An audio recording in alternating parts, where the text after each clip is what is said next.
houveram algumas perguntas que ficaram pendentes dessa semana. Eu coloquei ali dentro do Stories ontem, pedindo quem que eu não respondi.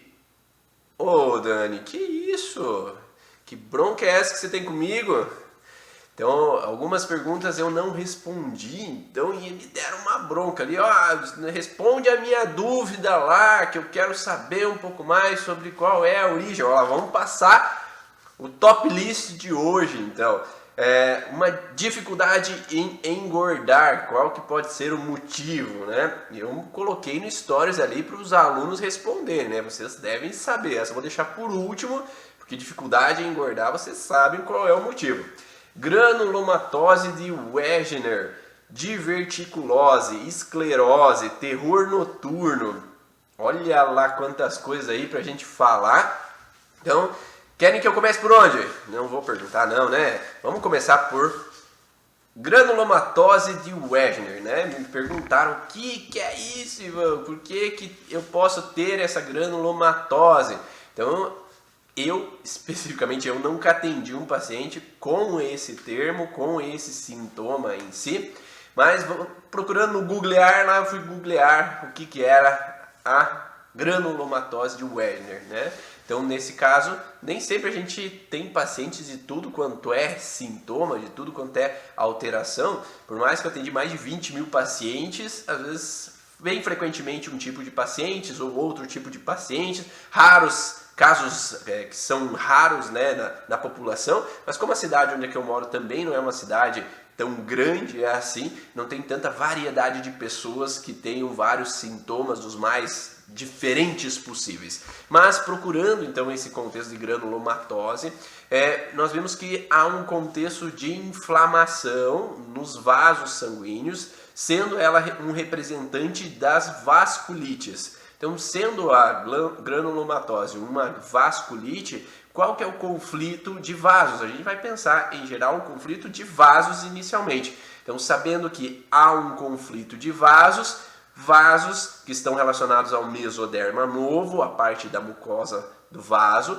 ela tem relação, então, com um conflito de artéria não ser capaz de nutrir, porque a artéria é o que leva os nutrientes para o tecido, então sempre vamos analisar a função daquela região, a função daquele tecido, sendo responsável para nutrir os órgãos, nutrir os tecidos, nós vamos pensar inicialmente de um conflito de incapacidade em nutrir os meus próximos, né? Porque o sangue ele tem a ver com sangue do meu sangue, a minha família, os meus próximos, é nutrir os meus, o meu território, nutrir o que me pertence. Então, se eu tenho uma alteração em vasos, nós podemos pensar se é contexto arterial, de não ser capaz de nutrir os meus próximos, de levar oxigênio aos meus, levar nutrientes aos meus. Se nós temos um contexto venoso, as veias servem para eliminar a sujeira, né? Então todos os resquícios que os tecidos não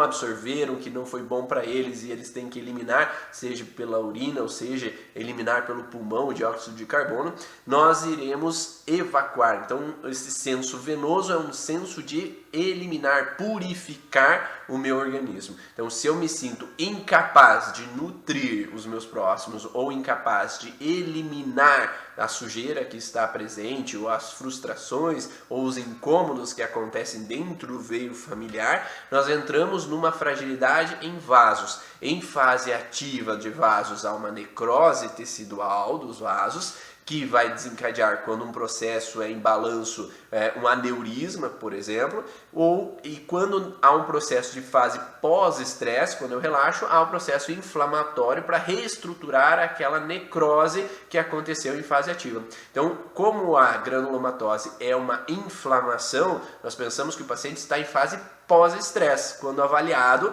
e verificado esse processo de inflamatório. Só que, se o paciente perdura no processo durante muito tempo, significa que ele está num processo mal resolvido ainda, porque ele entra e sai do conflito. Pensamos assim, se na infância eu tenho uma sensação de que eu tenho que nutrir o relacionamento dos meus pais para que eles fiquem bem, para que eles fiquem em harmonia, ou vamos dizer que uma criança ela veio de uma relação de um pai e a mãe que não eram casados, e aquela criança ela vem com o intuito de harmonizar aquele casal, ou houve um engravidar para segurar o pai, para que se fique num relacionamento harmônico, ou que a descoberta daquela gravidez e gere uma desarmonia familiar, ou aquela criança vem de uma desunião familiar naquele momento. Isso faz com que traga um laço de que aquela criança tem um projeto sentido de manter a união,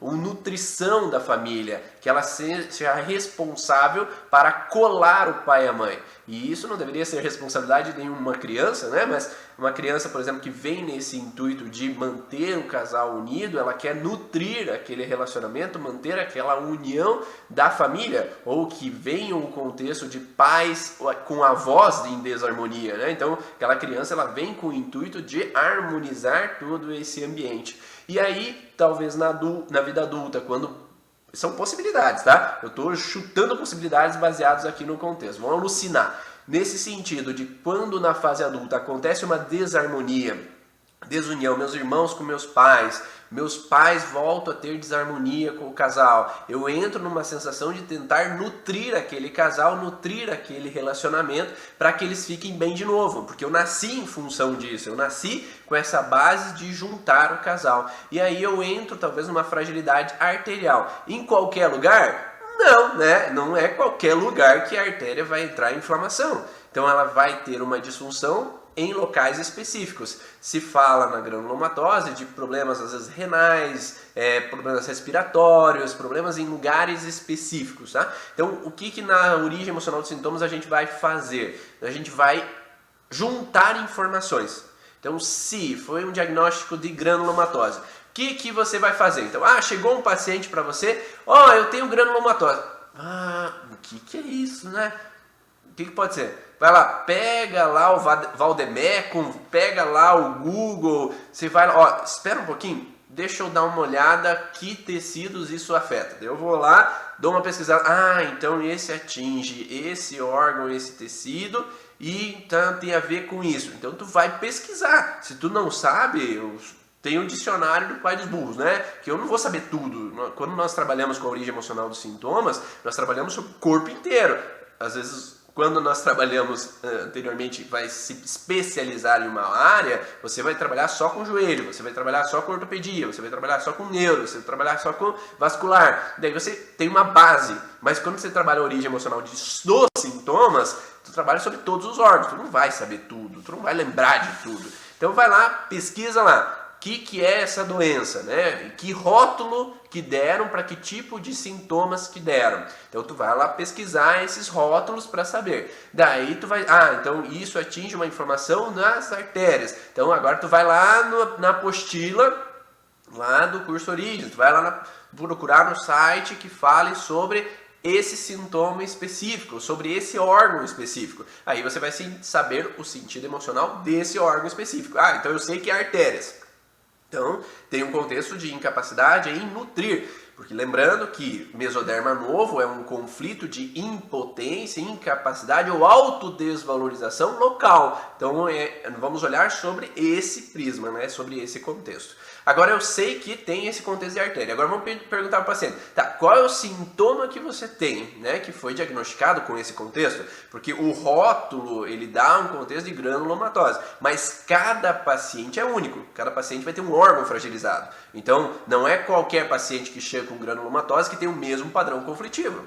Cada um é único, cada um viveu uma situação diferente. Faz sentido isso para vocês aí, que vocês que estão buscando esse conhecimento da origem emocional do sintoma, tá dando para entender essa relação? Dá um ok para mim. Então, faz sentido isso para você? Então, granulomatose eu sei que tem um contexto de artéria, mas o paciente é único. O paciente vai chegar para você com uma informação única, diferente de um outro paciente que talvez vai chegar em outro momento com granulomatose também.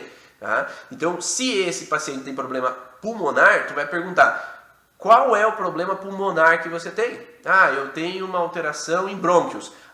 Então brônquios eu sei que é ectodérmico, num conflito de não ser capaz de dissuadir uma situação. Então eu sei que ele tem um conflito de artérias, de incapacidade em poder nutrir o ambiente familiar por causa de situações que ele não é capaz de poder dissuadir. Talvez tenham brigas, alterações de voz, porque brônquios tem a ver com alterações de voz, de não poder ser capaz de dissuadir uma situação.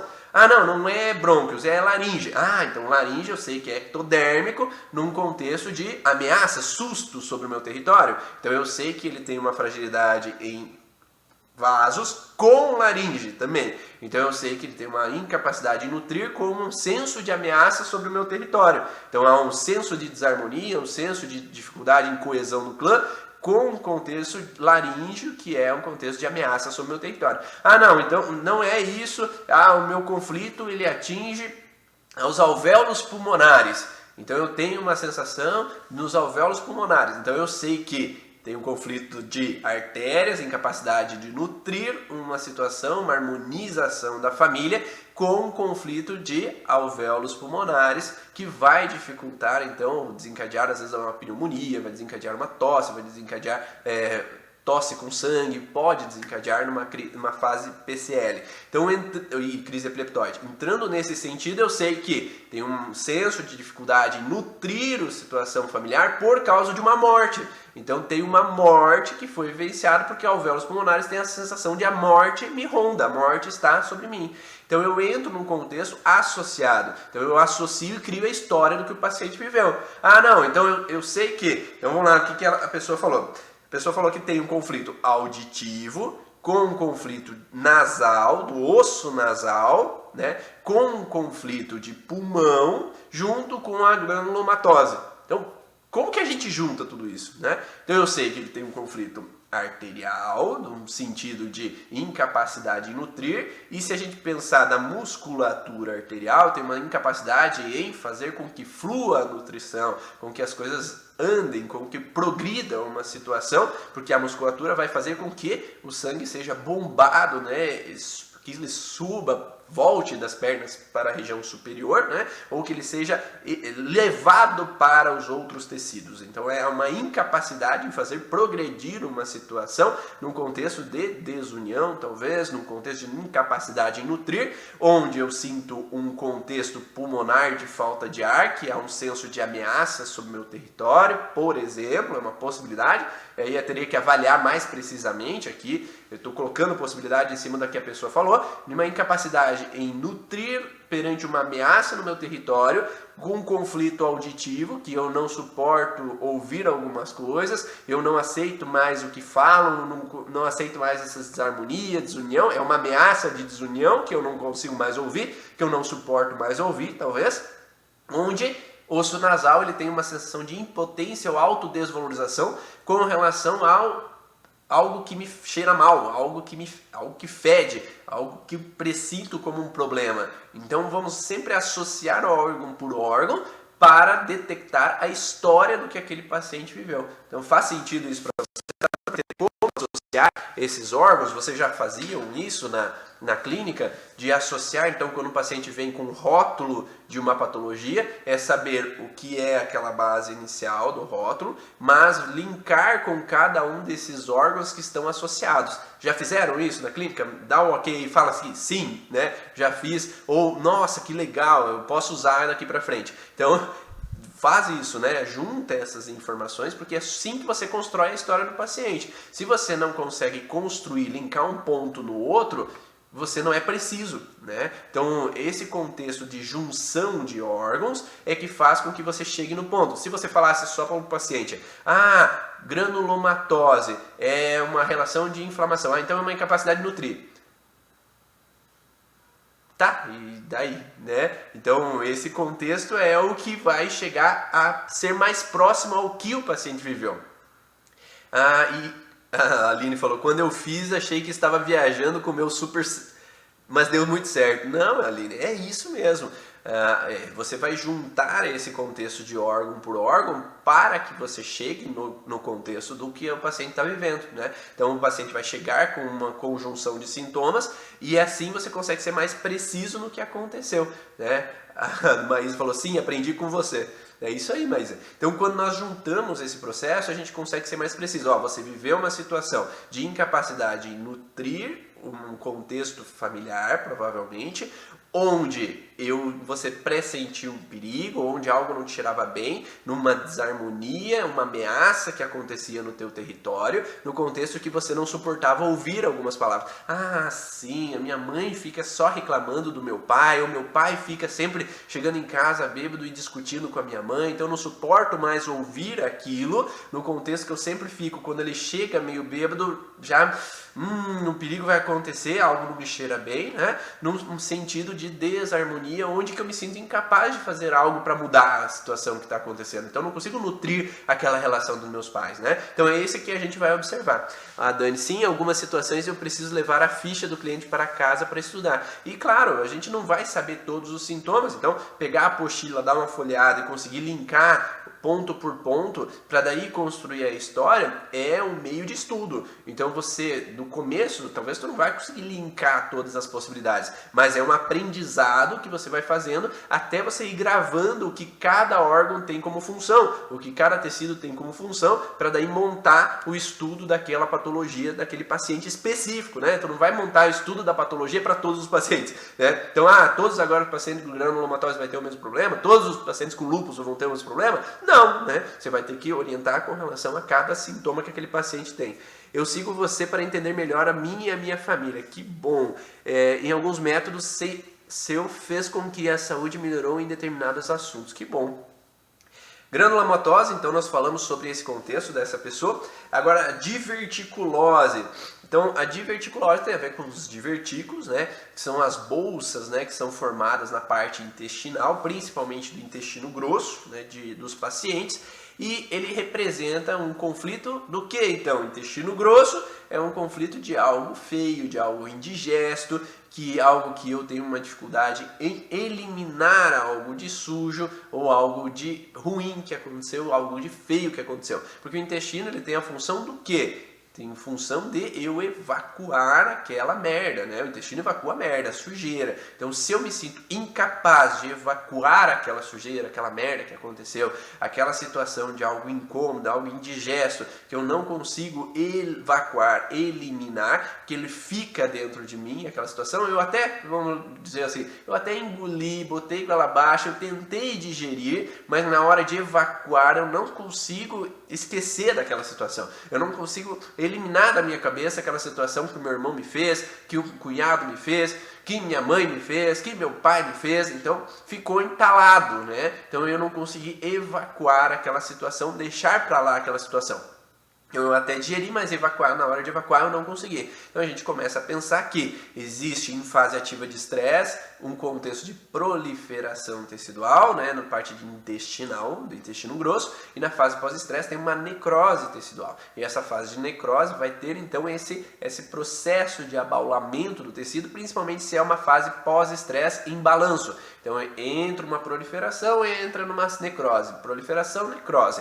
Alguns falam, dentro das leis biológicas, que existe o contexto de musculatura intestinal ao mesmo tempo afetado. E a musculatura faz parte do mesencéfalo, né? O centro de controle da musculatura intestinal faz parte do mesencéfalo, do tecido de mesoderma de transição, que vai gerar um contexto de incapacidade em progredir o bocado. Então, progredir o bocado significa progredir a merda. Então, a musculatura intestinal, musculatura lisa, tem o peristaltismo, que vai servir para progredir as fezes para ser eliminada pelo reto. Então, se eu me sinto incapaz de progredir numa situação, e geralmente está associado, né? Então, eu tenho um contexto de que eu tenho uma alteração vinculado, uma frustração de não conseguir evacuar uma situação, aceitar por completo uma situação, com uma incapacidade de progredir a situação. Então eu vejo que algo não flui, alguma coisa não está fluindo do jeito que eu gostaria, alguma coisa não está andando da forma que eu gostaria, tem uma situação onde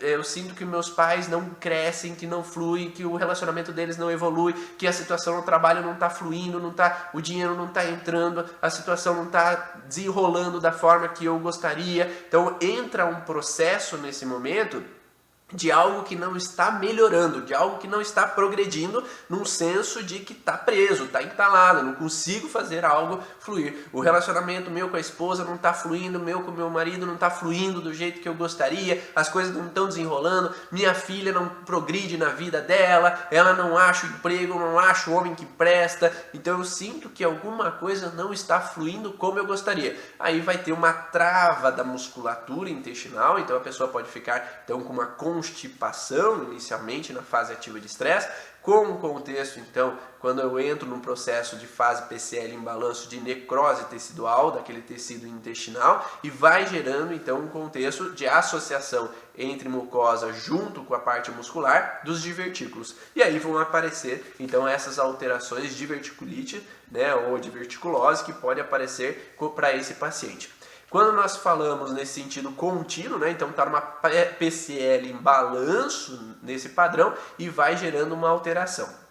As colites, elas podem aparecer quando ulcerativas, a gente sabe que na parte da mucosa intestinal endodérmica, ela tem uma relação de pós-estresse que vai ter uma ulceração na fase pós-estresse. É esse processo de inflamação de uma situação de merda, algo feio, algo ruim que está acontecendo que eu não consigo evacuar. Então, quanto mais eu vivo essa fase ulcerativa, mais tenho essa alteração, necrose tecidual e mais dor, sangramento, às vezes intestinal, tem um processo inflamatório intestinal nesse momento. Então, sempre colite, inflamação, é uma fase pós-estresse. Entretanto, se nós pegamos a parte que é ectodérmica do reto, né? Então temos a ulceração do reto, essa mucosa do reto é ectodérmica, e a mucosa do reto ela vai ter uma necrose na fase ativa de estresse. Então essa inflamação vai ter, a necrose principalmente vai ser fase ativa,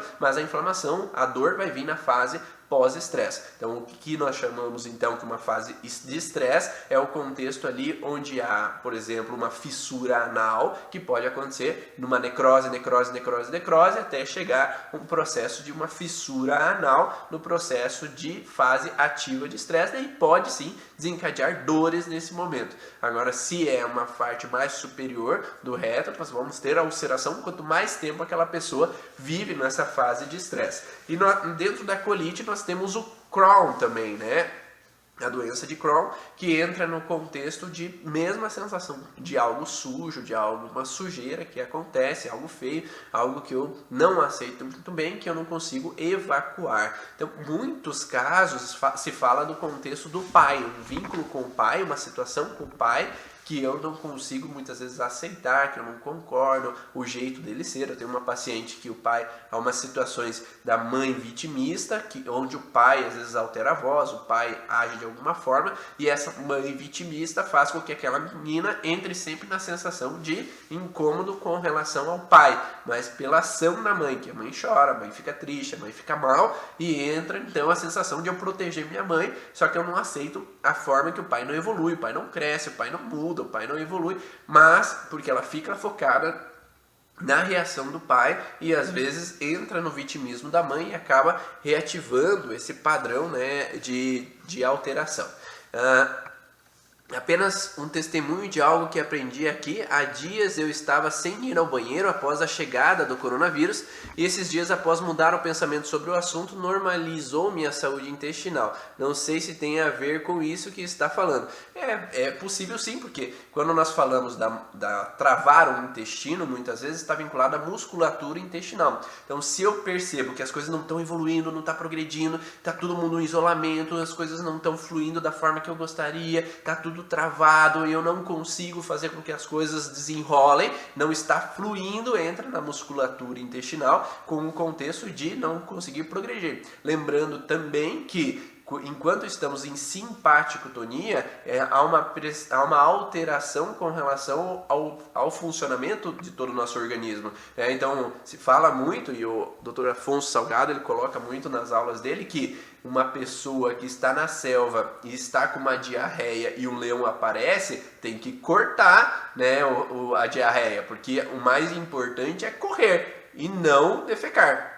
Então, no simpaticotonia, na fase simpaticotônica, que é a fase de estresse, não há geralmente o funcionamento intestinal, geralmente, tá? Não há geralmente o funcionamento intestinal, há uma trava, tanto é que tem pessoas que vão viajar e o intestino não funciona, porque por algum motivo no inconsciente deles sair de casa é perigoso, sair de casa eu estou inseguro. Então se eu estou alerta, estou inseguro, geralmente o intestino tende a não funcionar e a pessoa tem mais dificuldade de fazer progredir as fezes. E aí eu posso travar. Então se eu estou numa fase de insegurança, de preocupações, de alerta, pode também o intestino dar uma travada nesse momento e fazer com que não haja, então, essa eliminação nesse processo, né? Então, são alguns dos processos que podem acontecer. Perguntaram ali também de sinusite crônica com zumbido, que não cede. Então, nós temos associação de novo. Sinusite crônica é o quê? É um contexto de que algo não me cheira bem, no sentido de que atinge talvez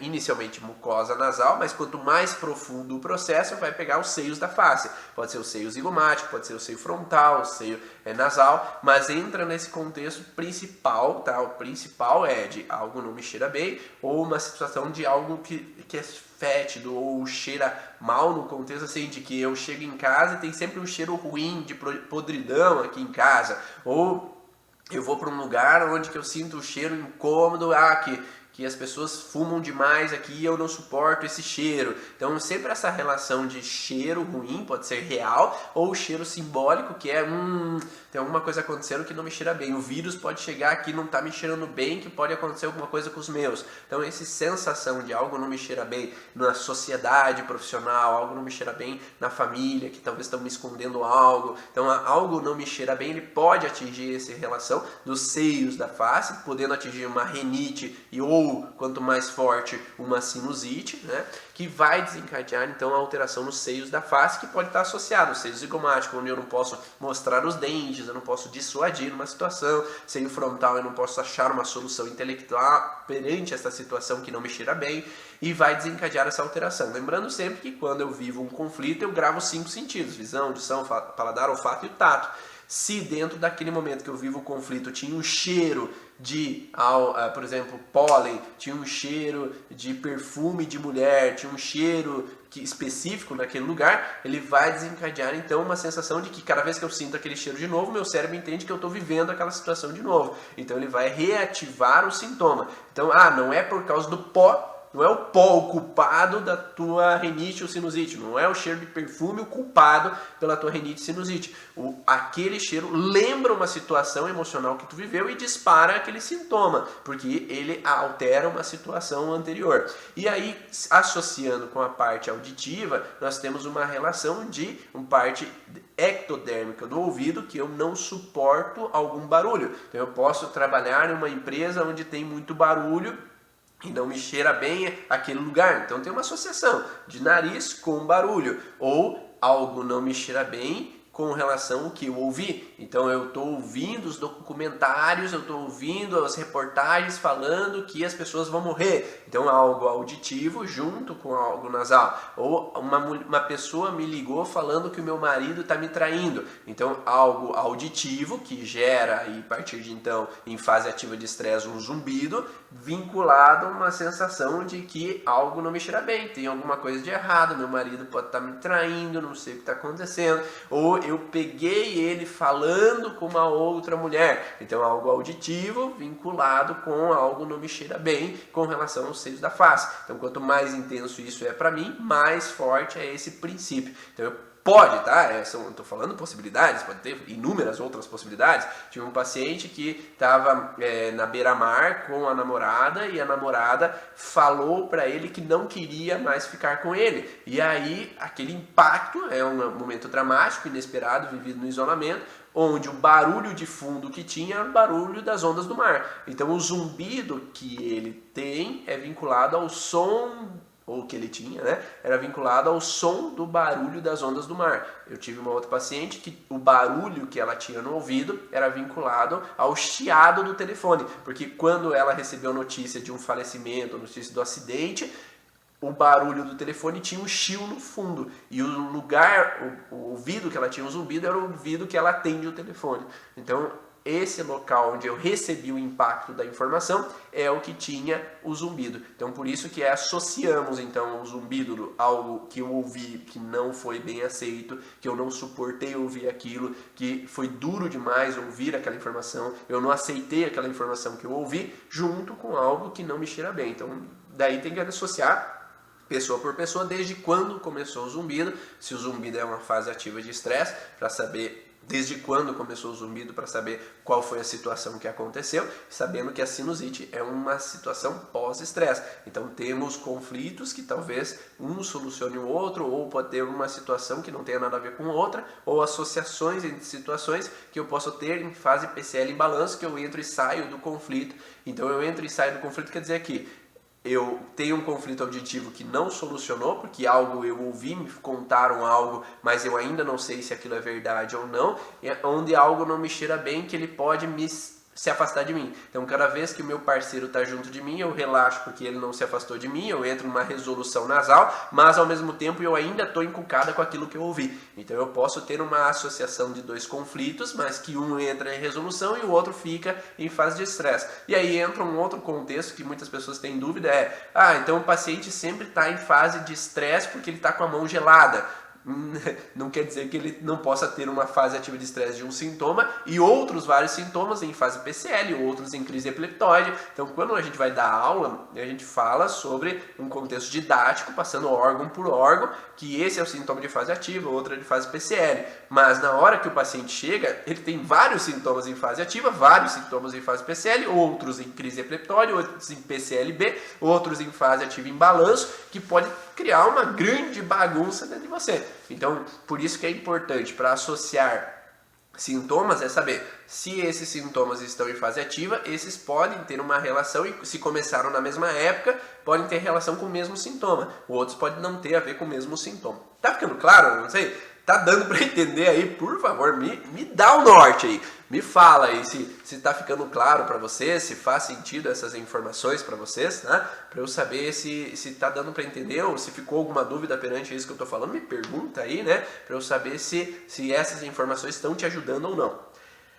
Passamos então de vertículo granulomatose à esclerose. Então a esclerose é uma enciclopédia de sintomas, sim, né? Então é esse mundo, né, que nós temos vários sintomas ao mesmo tempo e é um estudo de nós mesmos, né? Quando nós como terapeutas, quando nós vamos olhar para os nossos próprios sintomas, a gente faz um grande estudo sobre nós mesmos. E a gente, quando olha, eu tenho esse sintoma, eu tenho aquele outro sintoma, daí eu começo eu me analisar mesmo e eu já construo o meu dicionário, porque não sei se vocês são assim, mas eu tenho vários sintomas que às vezes ainda não consegui resolver vários sintomas porque existem vários contextos do transgeracional que eu não olhei ainda, né? Então, por isso que eu coloco no curso Origens Avançado o transgeracional, porque quando a gente olha para o transgeracional, a gente tem sentido sobre outras coisas que fazem a gente progredir. Mas durante a minha vida foram vários sintomas que eu já trabalhei em cima de mim mesmo com relação ao entendimento e construir o meu próprio dicionário para auxiliar nos meus atendimentos. E é isso que é interessante quando a gente é terapeuta, é olhar para nós mesmos e começar a pesquisar em nós mesmos e daí fazer sentido para nós mesmos. Quando a gente fala de esclerose, nós temos diferentes tipos de esclerose, eu vou falar sobre os dois tipos de esclerose principalmente, que é a esclerose que pode ser a esclerose múltipla e a esclerose lateral amiotrópica. A esclerose em si, ela tem uma base de conflito com relação ao senso motor, ou seja, o paciente tem uma dificuldade em locomoção. Então há um conflito onde a inervação motora não vai dar estímulos corretos e fazer com que eu consiga movimentar o músculo. Então vai ter uma dificuldade em movimentação e quando nós temos um conflito motor, nós sabemos que há um bloqueio então de motora de movimento. E esse conflito motor está relacionado a um conflito de me sentir preso a uma situação ou ser forçado a me deslocar perante alguma situação. Então eu fui forçado a tomar uma direção que eu não queria ou me sentir preso em uma situação onde eu não pude me deslocar. Então entra uma fragilidade motora, mas muitas vezes essa fragilidade motora afeta músculos ao mesmo tempo. Então há um conflito de estímulo motor errado junto com uma flacidez muscular, uma alteração do tônus muscular, né? Então há um conflito de mesoderma novo junto com um conflito de ectoderma muitas vezes. Então há um conflito de impotência ou autodesvalorização muscular com uma sensação de me sentir preso ou não conseguir me deslocar. Então esse paciente ele geralmente vai ter uma conjunção e entra de novo uma síndrome, né, de vários tecidos associados, simultâneos, que pode integrar então essa fragilidade. E essa conjunção está vinculada então uma incapacidade, conflito de mesoderma novo, com uma sensação de bloqueio, de impotência, me sentir preso ou forçado a uma tomada de direção. E aí eu posso entender que cada músculo que entra na fragilidade, ele está representando o conflito que aquele paciente está vivendo. Então eu tive uma paciente, por exemplo, que foi diagnosticada com esclerose inicial, porque ela estava com uma fragilidade apenas em membro, em pés, né? Somente um dos pés que estava inicialmente entrando nessa alteração de movimento. Ela tinha uma fragilidade sensorial também, então a gente pode ter uma esclerose com ativação sensorial, que é uma sensibilidade na pele ou uma perda de sensibilidade na pele, com uma alteração simultânea motora, que é não conseguir mover o pé, não conseguir erguer o pé, por exemplo, no caso dela, e uma alteração de musculatura, que é o mesoderma novo. Então tem uma associação já de 3 tecidos, motor, muscular e a parte também sensorial. E esse intuito entrou para ela num conflito onde que ela enfim conseguiu se separar do marido, só que aquele perigo da tomada de direção que ela tomou, pés, né, é o que toma a direção, ela ficava no medo de o que ia acontecer para nutrir o filho dela sozinha a partir de agora, e junto com uma sensação de que medo que aquele parceiro possa levar aquele filho dela. Então medo de separação junto com o contexto da tomada de direção que ela tomou com relação a dar o passo de se separar, que é um conflito então de motor, né, de eu tomar a direção, de uma impotência de ter tomado a direção antes, né? Então ela juntou vários conflitos e além disso, ela é dentista e o que ela faz com o pé é movimentar a cadeira de dentista para atender o paciente. Então ela tem vários pedais que ela tem que pisar. E ali, quando ela está no trabalho, ela tem medo de não ter pacientes que possam nutrir aquele filho dela. Então essa tomada de direção vinculado a trabalhar sem o salário do esposo que possa auxiliar a tomada do filho para que ele possa ficar bem, que possa ficar tudo tranquilo e não aconteça perigos ao meu filho, eu entro numa insegurança em fase ativa de estresse. Após a gente encontrar essas situações, como estava no princípio da esclerose, ela volta à normalidade e o médico fala que não era esclerose, né? Porque se sumiu o sintoma, o diagnóstico anterior foi errado.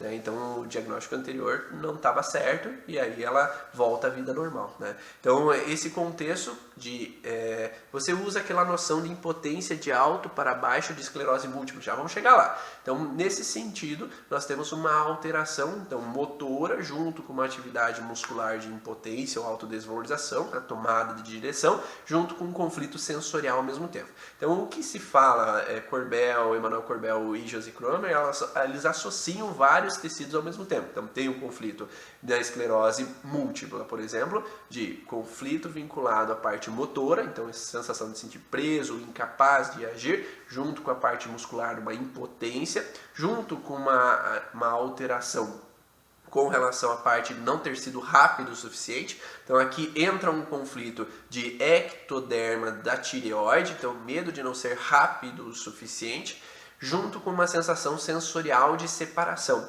E se fala um pouco mais de um contexto vertical na esclerose múltipla, ou seja, é um contexto de algo que cai, né? Então pode ser uma pessoa que vivencia uma pessoa caindo da escada, onde eu me sinto impotente de poder proteger aquela pessoa num contexto de separação, num contexto vinculado a não ter sido rápido o suficiente, numa impotência de poder ter segurado aquela pessoa. Então isso vai entrar nessa alteração e a pessoa vai entrar nessa esclerose múltipla, provavelmente em fase ativa de estresse, enquanto ela vive aquela frustração de não ter sido capaz. Então, e geralmente um medo frontal, porque a tireoide e ectodérmica tem um medo frontal nesse sentido.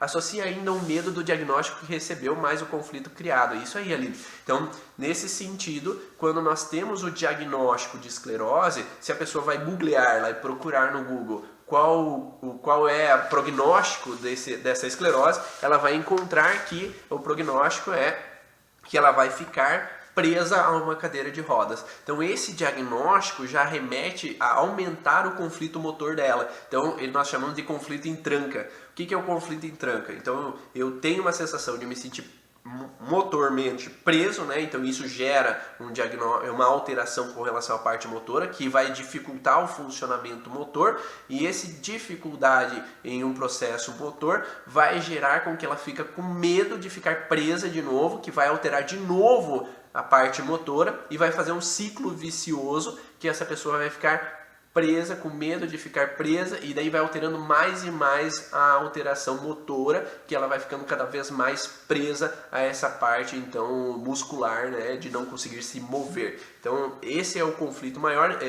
de ficar preso no processo, que gera piora do quadro, e por isso que o paciente, a gente fala muito de trabalhar o medo do paciente em não poder se mexer. Porque quanto mais medo ele tem, mais ele vai ficar com uma debilidade muscular, principalmente na parte de inervação. O surto do meu marido acontece no medo de descer um brinquedo muito alto num parque aquático. E porque geralmente tem um contexto vertical, então talvez ele teve um processo de ter caído em algum momento, tem um processo onde ele viveu uma situação já anterior de queda, ou de ver alguém caindo, ou nesse processo que falam às vezes de... teve casos de pessoas que viram uma pessoa passando pela sala e pulando da sacada do prédio, e isso é um contexto de ver alguém caindo. Então vi alguém caindo, contexto vertical, e entra num contexto motor que eu me senti paralisado perante a situação, onde eu me senti impotente de poder fazer algo, no medo frontal, que eu não fui rápido o suficiente para ter evitado aquela situação, num contexto de separação ou contato de alguém. Então há um vínculo de vários contextos ao mesmo tempo que estão ativados. Então se esse paciente teve alguma queda, ou o carro ele despencou uma ladeira, né? Então é uma sensação de queda vertical. Quando é um conflito de esclerose lateral, aí nós temos um conflito motor junto com o contexto de separação, junto com o contexto muscular, junto com o medo frontal, junto com o contexto lateral. Então há um conflito que se fala de algo veio da minha lateral. Então pode ser um carro que veio na lateral e bateu no meu carro. Então é um conflito de um ataque lateral, um perigo lateral que veio da lateral, ou uma situação que alguma pessoa veio e me atacou, e veio que me ameaçou de morte, ou veio me assaltou na minha lateral, ou um contexto dos meus colaterais, que são meus irmãos, é um contexto de impotência, onde eu me sinto preso a uma situação, no medo frontal de separação com os meus próximos. Isso pode atingir. Pode ser ou cair financeiramente. Depende muito do que o paciente vai entender, né? Então, se o paciente entende que a queda financeira, essas são as palavras dele, essa é a interpretação dele, talvez sim, né? Talvez sim. Mas temos que olhar principalmente que eu acredito que não é a base, né? Então, a queda financeira pode ser um despertador do processo, mas eu acho que tem algo anterior. Tem que ter havido algo anterior que desencadeou nesse processo que seja mais real da palavra, seja o processo anterior na história da família, seja um processo anterior na infância, ou às vezes até na gestação dessa criança, que daí a gente pode pensar no fato assim, o que me vem na cabeça: se a mãe engravida numa fase ruim numa fase ruim financeira do casal, e aí há cogitado a hipótese de que é melhor não ter essa criança porque a gente não vai ser capaz de sustentar, ou eu vou ter que dar essa criança porque a gente não vai ter alimento para sustentar todos nós, poderíamos pensar no fato de que cair seria abortar. Então é descer esse feto, ou nessa dificuldade financeira houve uma situação onde houve um sangramento e é perigoso aquela criança cair.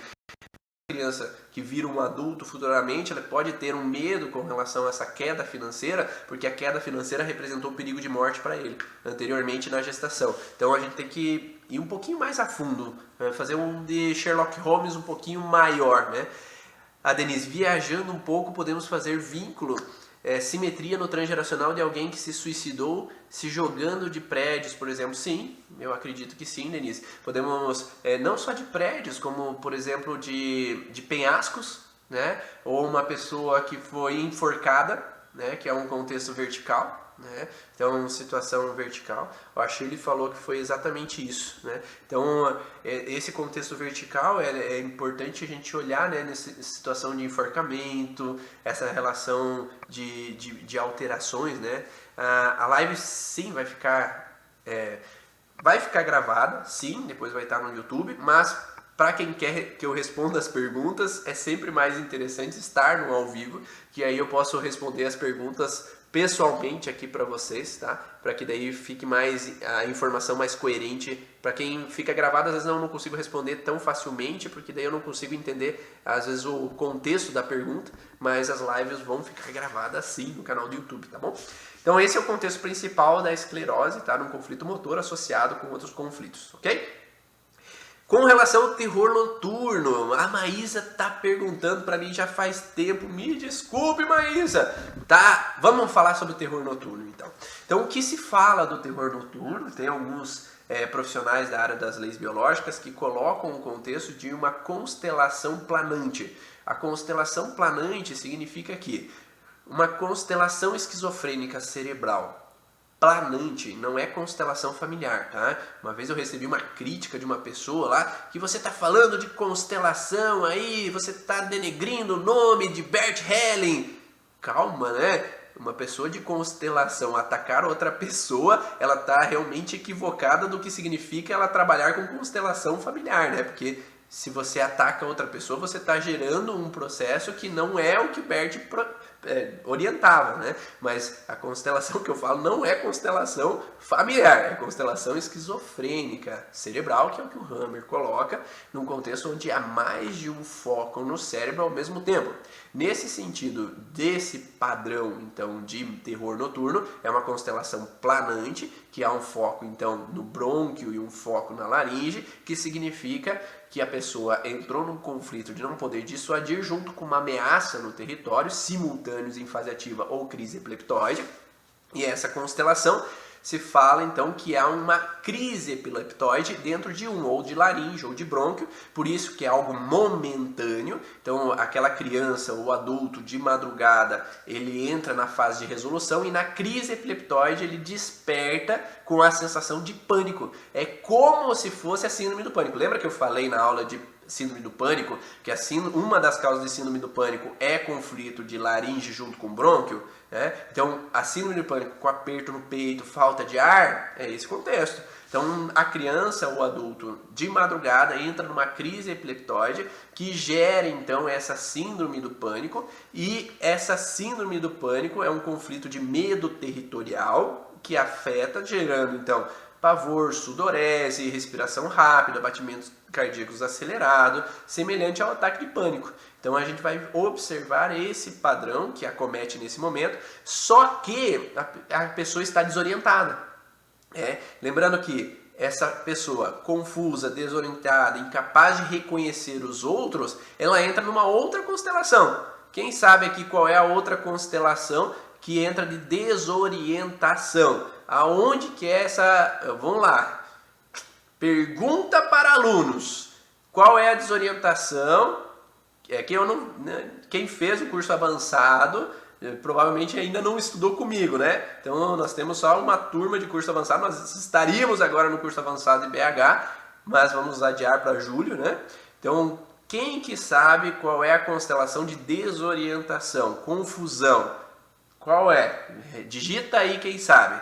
Então nós vamos ter duas conjunções, conflito planante junto com conflito de desorientação, que é uma confusão, incapacidade de reconhecer, ficar perdido, né, naquele momento. Tanto é que a criança, quando acorda, ela não reconhece o pai e a mãe. A mãe, eu tô aqui, e a criança continua gritando. Ou ela está com os olhos fechados, ou ela está fora de si nesse momento. Então temos a constelação planante e a outra constelação que, em geral, ativa os dois canais coletores do rim. Qual é essa constelação de dois canais coletores do rim afetando ao mesmo tempo? Que é a constelação de tronco cerebral. A constelação de tronco cerebral. Vamos estudar, gente, aí. Constelação de tronco cerebral gera desorientação. Pode ser uma desorientação espacial, pode ser uma desorientação de me sentir confuso. Aquela pessoa que às vezes desce do ônibus e às vezes ela tá perdida, que ela... Para onde que eu tô indo? Aquela pessoa que está andando de carro e às vezes passa do lugar onde é que ela tinha que entrar. Então é uma sensação de desorientação momentânea. Isso aí, Dani. Obrigado pela resposta.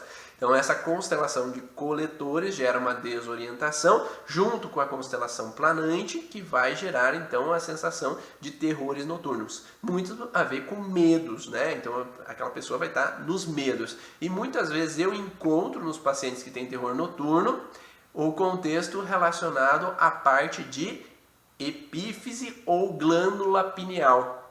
Então essa epífise e glândula pineal, você tem, Dani? Tá louco, Dani? Tu tem tudo, meu.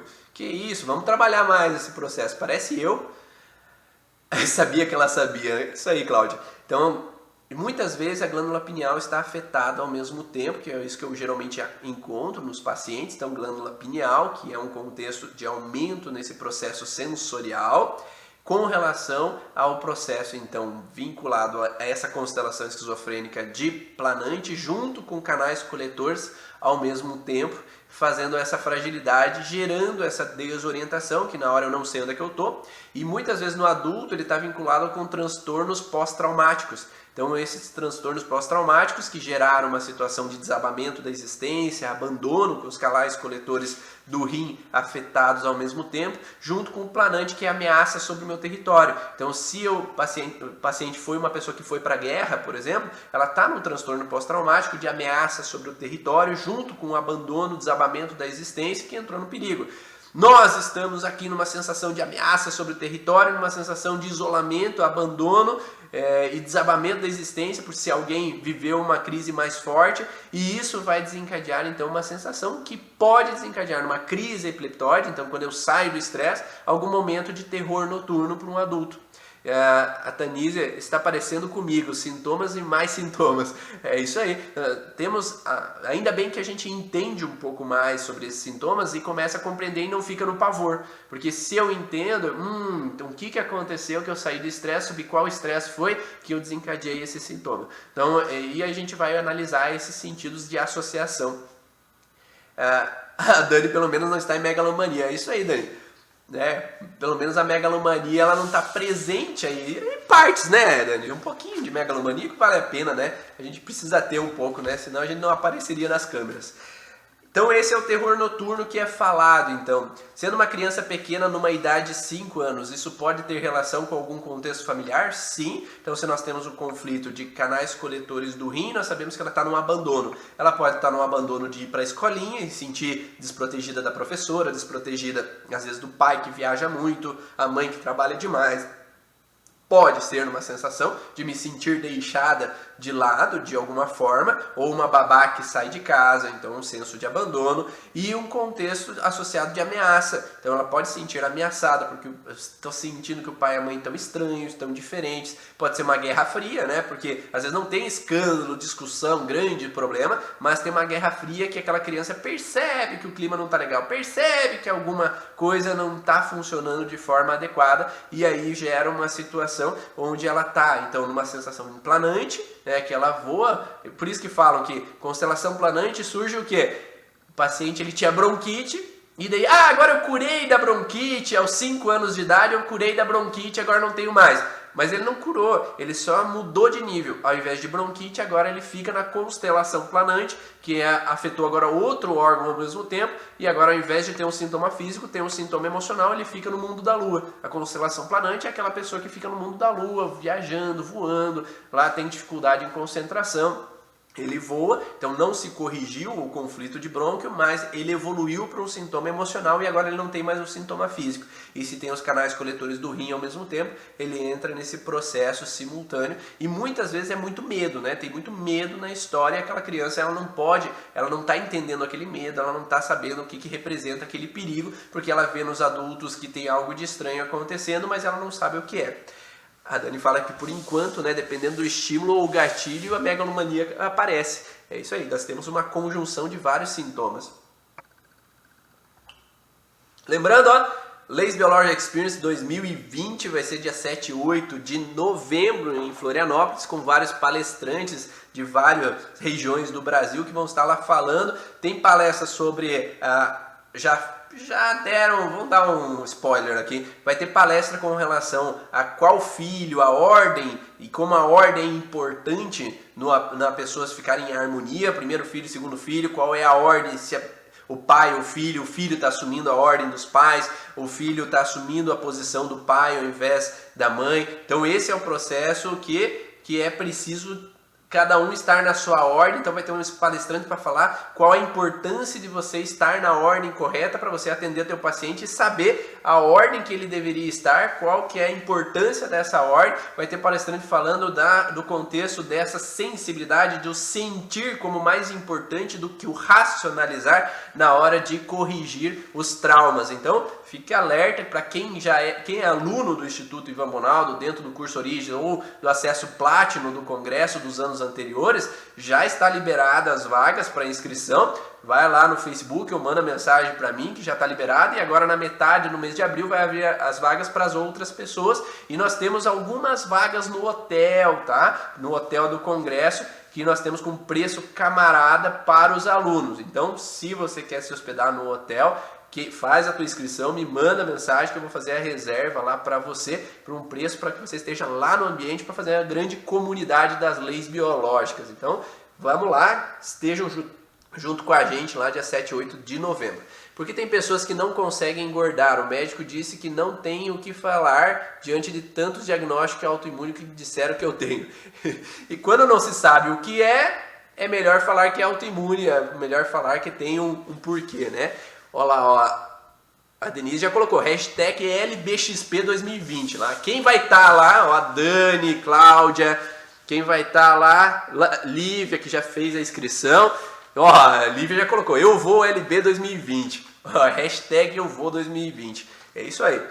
Então faltou a incapacidade de engordar, né? Incapacidade de engordar, quem sabe o conflito de processo relacionado à curvatura menor do estômago, que gera uma falta de apetite, uma alteração na absorção de nutrientes, junto com relacionado à parte de... Qualquer outra parte? Quem sabe? Qualquer? Insulina ou glucagon. Na verdade, insulina em fase ativa, glucagon em fase PCL pode atingir.